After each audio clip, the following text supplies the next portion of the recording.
The Witches of Pendle by Rowena Akinyemi. Read by Deborah Berlin.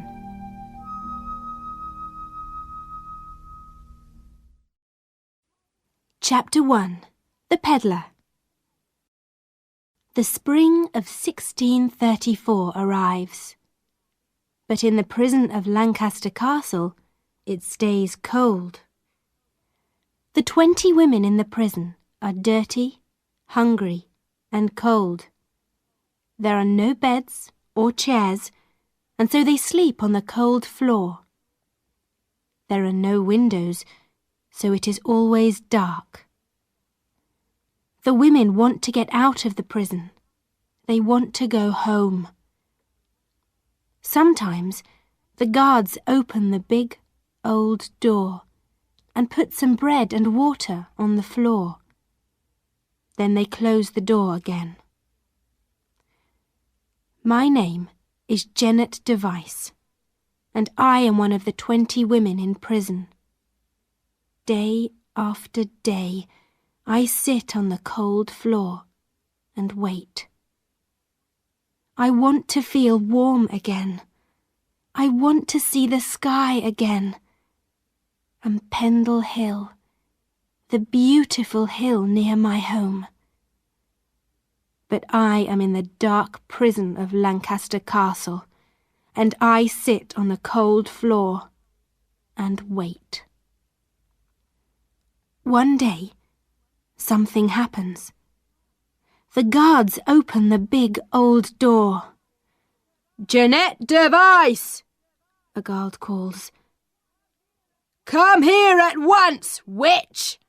Somebody wants to see you!" I get up slowly because I'm very cold, and I walk across the dark room to the door. Perhaps it's someone from Reed Hall. Perhaps I'm going home. "Jeanette Device, be quick!"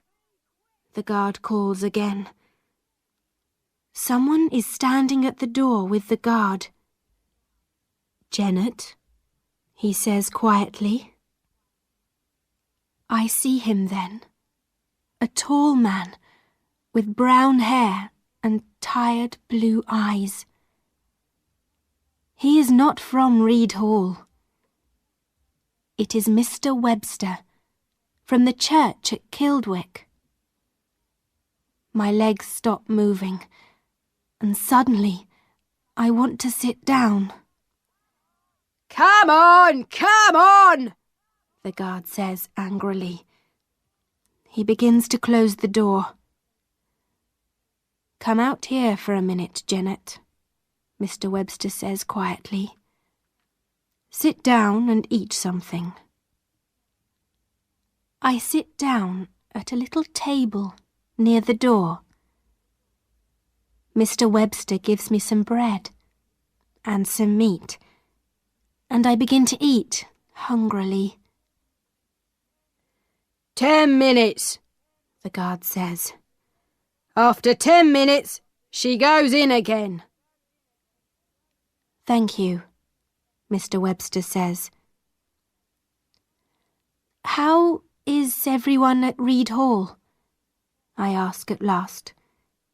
Mr. Webster smiles. Everyone is well. I was there yesterday. I close my eyes for a minute. Mr. Webster, it's not true. I'm not a witch, you know. I know, Janet, Mr. Webster says.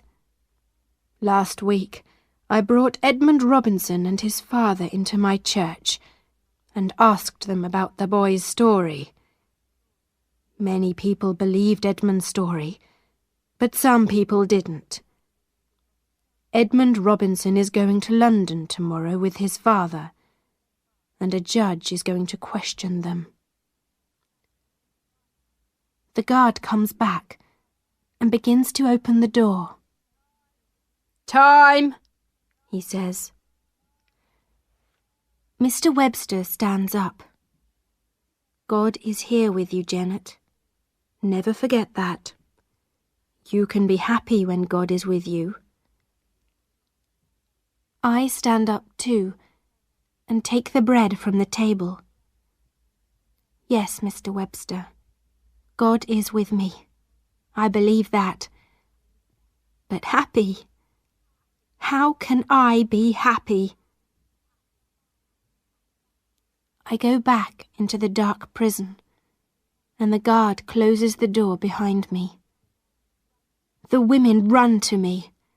"Bread! Give us bread!" they cry. Quickly, I put the bread in my shirt. I don't want to lose it. I walk across the room and sit down on the floor. I am crying, but I feel a little better. Edmund Robinson of Newchurch is only 10 years old. Edmund told lies about me, and about many women. He saw us at a witches' meeting, at a house called Hoarstones. It's not true, but many people believed him. What is he going to say in London? The truth? Or more lies? But now, in the prison of Lancaster Castle, I want to tell my story. It is a story about rich men and angry villagers, about old women and hungry children. It is a true story, and it happened to me. I was born in 1603. My family was always very poor, and after my father died, we were poorer. In winter, I was often ill, and I was always cold and hungry. In summer, I was sometimes ill, and I was often cold and hungry. We lived some miles from the village of Newchurch in an old house called Malkin Tower. It was dirty and cold. The rain came in through the windows, and there were no doors. To the west was the big hill called Pendle. Pendle Hill was beautiful. I loved Pendle Hill because it sat quietly all year and watched me. My story begins on the 18th day of March in the year 1612. I was 9 years old, and my life began to change on that day. My mother and my grandmother were ill, and they sat on the floor with their dogs near the little fire. My sister Alison wanted to go out. "I'm going to look for bread," she said. My brother James sat near the fire, his mouth open. "Go and look for bread," he said. "Go and look for bread." James often said things again and again. Alison ran out of the house, and I followed her. "Go and look for bread," James called. Alison began to go east, up the hill and past the big trees behind Malkin Tower. Alison walked fast. She was 18 years old, and she was tall, with long, dirty brown hair and a white, hungry face. It was cold, but there was no rain. Alison wore a coat and some shoes, but I had no coat and no shoes. "Please, Wait a minute, I called to my sister. I want to come with you. No, Alison cried. Go back! I don't want you! Suddenly, a dog ran in front of Alison. Good dog! Good dog! Alison called. The dog ran to her, and she put her hand on its head. It was my sister's dog, and it liked her. It was a big dog with big teeth, and I didn't like it because it was always hungry. I followed Alison and her dog along the river to Colne. But before we arrived at Colne, we met John Law. John Law was a big, fat man, about 50 years old. Can I have some money, please? Alison called. I'm hungry. John Law didn't answer. He walked slowly because he was fat and because he carried a big bag on his back. In his bag were a lot of beautiful things. He was a peddler, and he walked across the hills and visited all the villages. Can I have some money? Alison called again. I'm very hungry. John Law stopped. Stop following me, he said. I'm not going to give you money. Give me money, Alison said. I don't want to give you money, the peddler said. He took his hat off. There was not much hair on his head. I don't like you, and I don't like your family. A lot of bad women you are. And your father was a bad man too. Alison was angry. Don't talk about my father. He's dead now. Give me some money, old man. John Law's face was red. No, he cried. He began to walk up the hill to the village. Go back to your dirty family! Alison began to laugh angrily. A dead man! A dead man! She called. Dead before dark, John Law! She looked down at her dog and put her hand on its head. Go after him, dog, she said. Go after him and get him. The big dog began to run after the peddler. John Law stopped.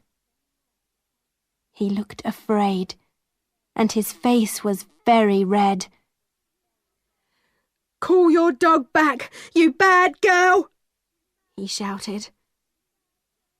Suddenly, his mouth opened, and his face went white. Slowly, he began to fall, and his big body hit the road. The dog came up to him, but the peddler did not move. Alison watched John Law for a minute. Then she said to me, Go and call someone from the village. I felt afraid, but I ran along the road very quickly. Help! Help! I called to the villagers. The peddler is ill! The villagers came out of their houses and followed me down the hill. A young man looked at John Law carefully. He's not dead, he said, but he's very ill. Let's move him to the nearest house. Someone must go and call his son. Just then, John Law began to talk very slowly. I can't move, he said. I'm alive, but I can't move. I went back to stand near Alison. The dog sat at her feet. That device girl, John Law said slowly. She cursed me. She wanted me to die, and her dog came to get me. All the villagers looked at Alison. I'm sorry, Alison said quickly. I'm very hungry, and I wanted some money, that's all. Go away, the villagers cried.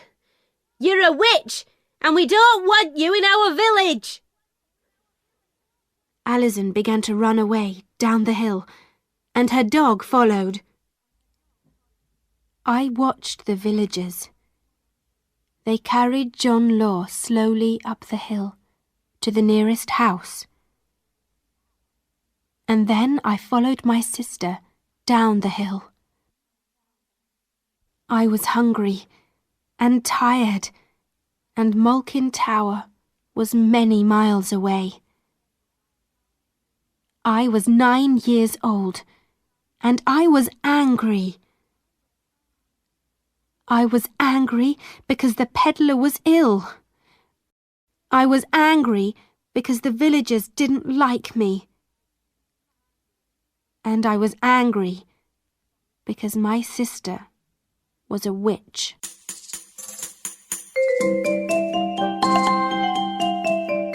If you enjoyed my video, please subscribe, like, comment, and share. Thank you.